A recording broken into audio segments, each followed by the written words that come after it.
Hello and welcome back to Following Jesus. I'm going to show you real quick on my back porch here what I got.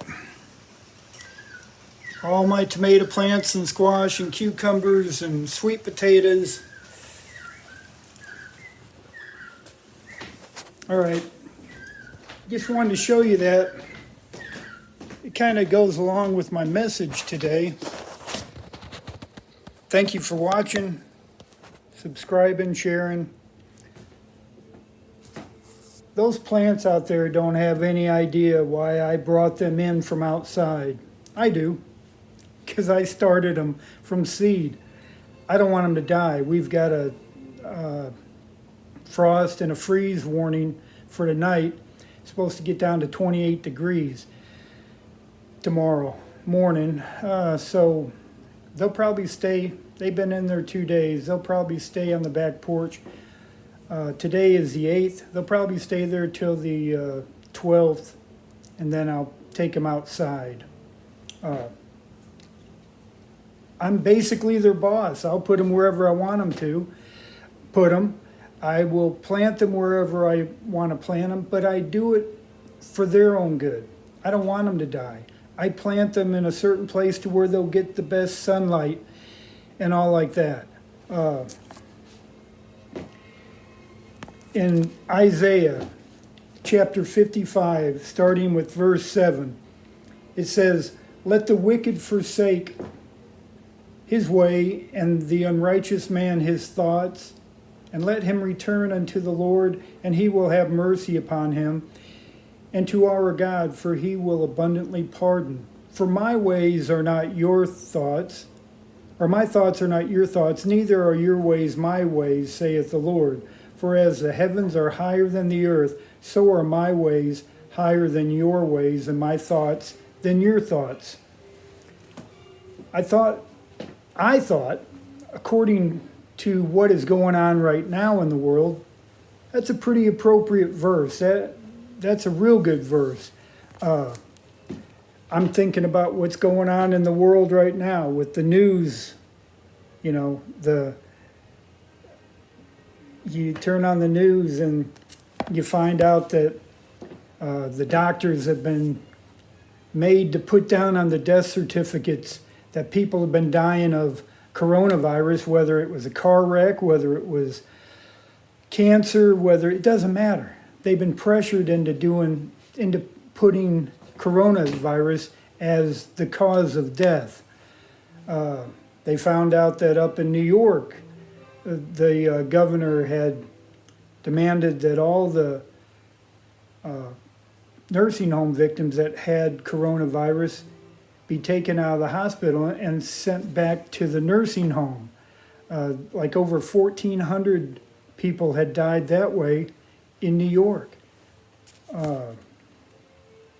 So the death totals and what's the real agenda and how long is this gonna last? Now remember, I told you guys when this first came out, I told you I didn't believe it. It was a bigger agenda. You know, there was something at play. So let's just look at it from a Christian, because supposedly my guess is that that's the only people that are watching this channel anyway, are Christians. So if I was Satan, or let's say there's let's just pretend that there is a fight between good and evil. What would I want to have happen during this time more than anything? Hey, how about if we can get the churches shut down? Sure, they've got the football and all the different sports are shut down, but do you think Satan really cares about that? But the churches are shut down. And you want to know what the sad part is that you don't hear any of the churches fighting to reopen. You don't hear them fighting to have their parking lot ministries going on. They're just kind of rolling with it because they don't want their 501(c) taken. So they do what they're told. What happened to we ought to obey God rather than man? So that's how I see it. They just found out that there's probably been 40 to 50 times, not percent, times as many people that have been affected with it and didn't even know it. So the survival rate has been bumped up now between 96 and 99% survival rate if you got it, if you get it.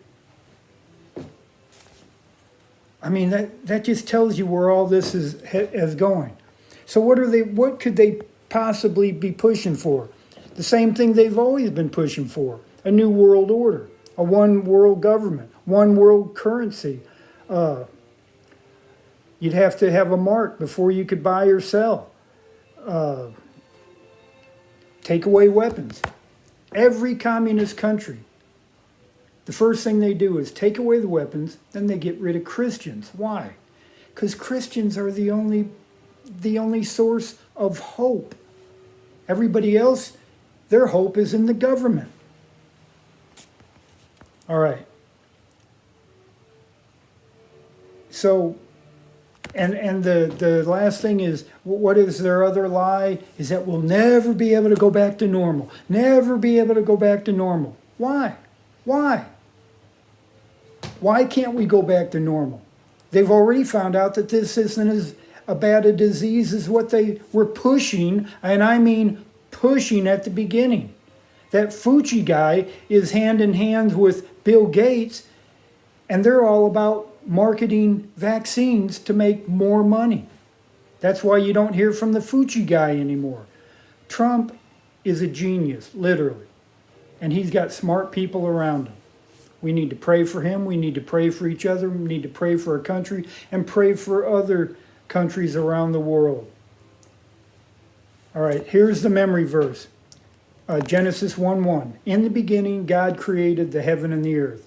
And do you know what is so important about that verse?